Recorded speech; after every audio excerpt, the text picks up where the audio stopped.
Look behind you, the statue is right behind you. आपला आनंदाचा शोध असाच असतो. ब्रह्मचर्य अवस्थेत study hard, get good marks, get admission to a good college, see that you pass with good marks, then you will get a good placement.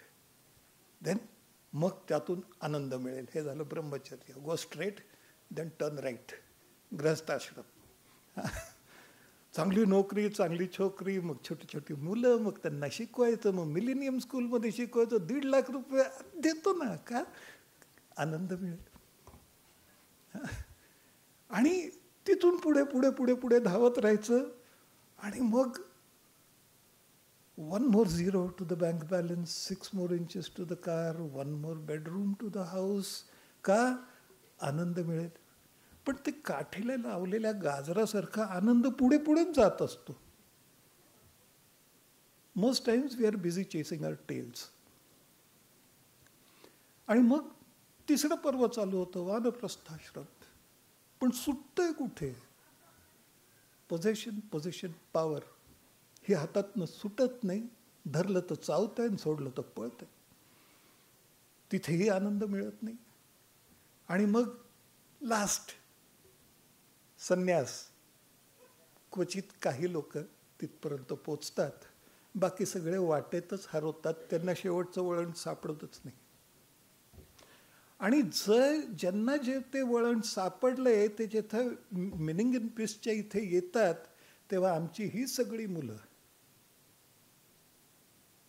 त्यांना welcome करायला तिथे उभे असतात आणि आपल्याला म्हणत असतात, अरे कशाला एवढी धावपळ करताय, आनंद तिथे बाहेर नाहीये. शॉपनहॉर सेज की it is difficult to find happiness within yourself, but it is impossible to find it outside. But we have chosen the impossible path. We have chosen to search happiness outside. आणि ही मुलं सांगतायत, अरे इथेच आहे आनंद, कुठे पळताय तुम्ही. म्हणून आज त्या पुस्तकाचं नाव मी आनंद मंदिर असं दिलेलं आहे. If you want to see how really you can be happy within yourself, come visit our centre. Come visit our centre. These children will teach you how to live life. आणि बाभव बोरकरांनी हे आयुष्य कसं जगतात हे एका कवितेत फार सुंदर म्हटलेलं आहे. जितेंद्र अभिषेकींचे स्वर कानावर येतात. नाही पुण्याची मोजणी, नाही पापाची टोचणी, जिणे गंगोघाचे पाणी. गंगेसारखं वाहणारं पाणी आहे. एका बाजूला पाप आहे, एका बाजूला पुण्य आहे. नाही पुण्याची मोजणी, नाही पापाची टोचणी. पुढे ते म्हणतात, कशाचा न लाग भाग, नो अटॅचमेंट्स. कशाचा न लाग भाग, कशाचा न पाठ लाग. They are not busy chasing their tails. Just come and visit our centre one day. आम्ही का त्याला आनंद मंदिर म्हणतो हे कळेल. फार शिकण्याजोगं आहे या लोकांकडनं. एका वाक्यात सांगायचं तर ते म्हणतात, life is a celebration, you have ruined it by making it a competition.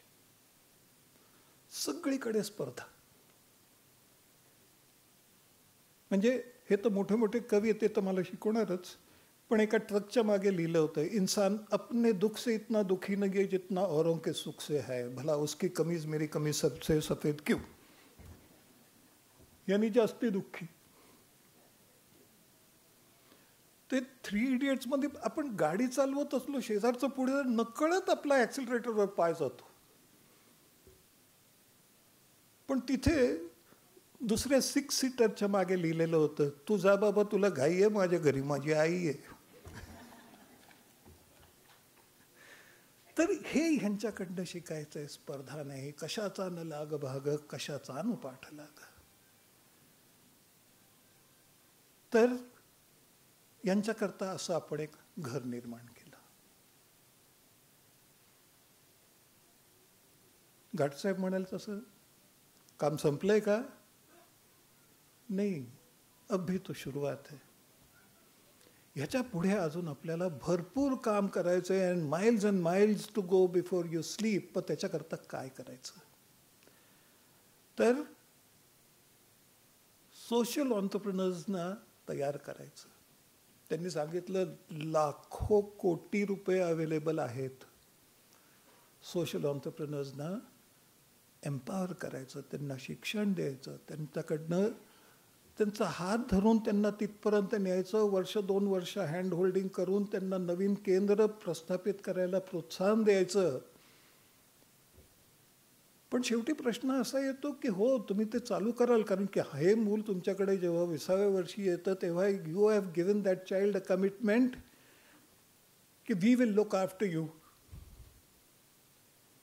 Till the last day of your life.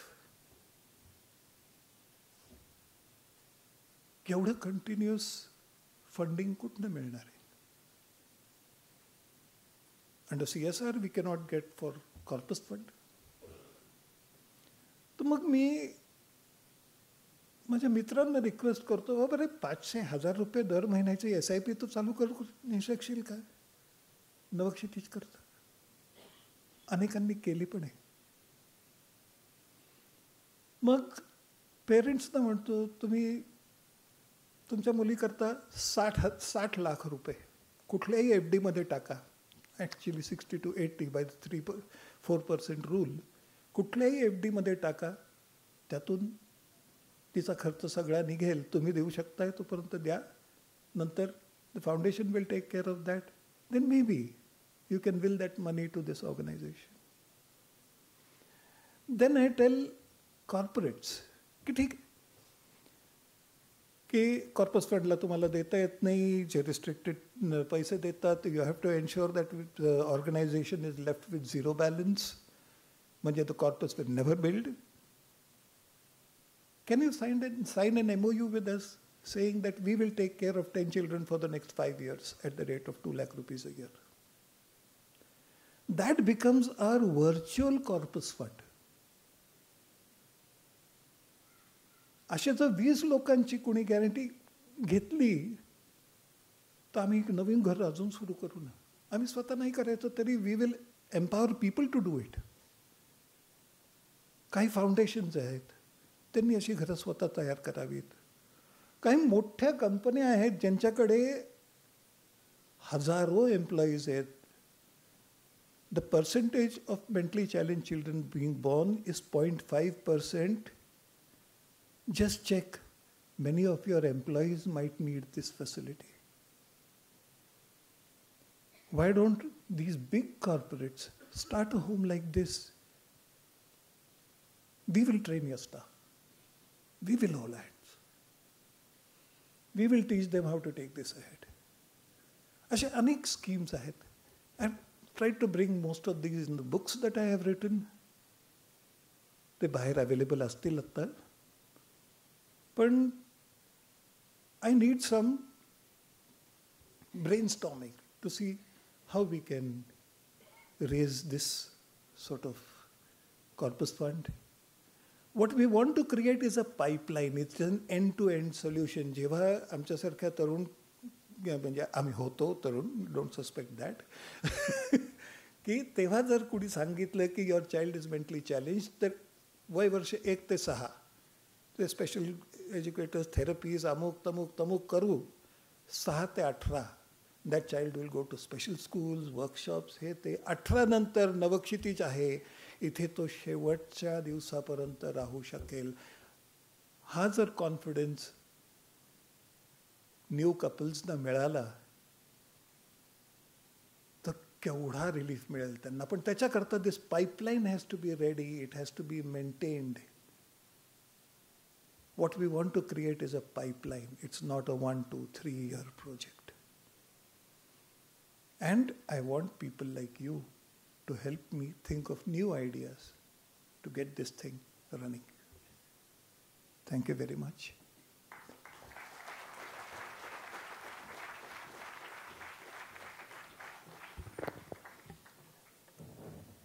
हे एक आव्हानच केलं आहे डॉक्टर देसाई यांनी या मंचावरून, आणि म्हणूनच या 4 ओळी की कोंडलेल्या वादळांच्या या पहा अनिवार्य लाटा. कोंडलेल्या वादळांच्या ह्या पहा अनिवार्य लाटा, माणसांसाठी उद्याच्या येथुनी निघतील वाटा. माणसांसाठी उद्याच्या येथुनी निघतील वाटा. पांगळ्यांच्या सोबतीला ये उद्या बलदंड बाहू. हे आव्हान आहे सगळ्या समाजाला. जे सामान्य समजतात, असामान्य ज्यांच्या वाट्याला आलंय त्यांच्यासाठी असं म्हटलंय की पांगळ्या